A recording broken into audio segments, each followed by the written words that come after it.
Ni afueni kwa wakazi wa eneo la Ingote, Matia, baada ya serikali ya kaunti ya Kakamega kutenga kima cha shilingi milioni 10 kwa shughuli ya ujenzi wa daraja itakayounganisha eneo hilo.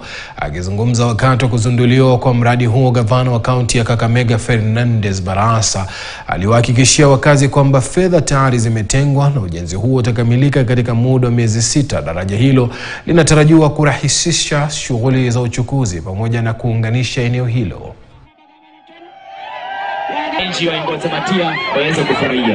Sisi tunafanya maendeleo in every ward.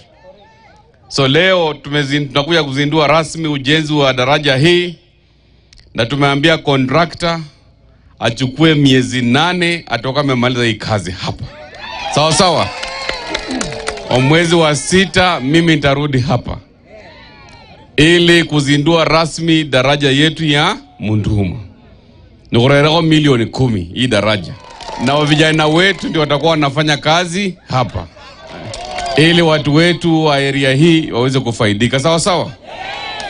Na pia katika ward hii sisi tuko na miradi nyingi sana.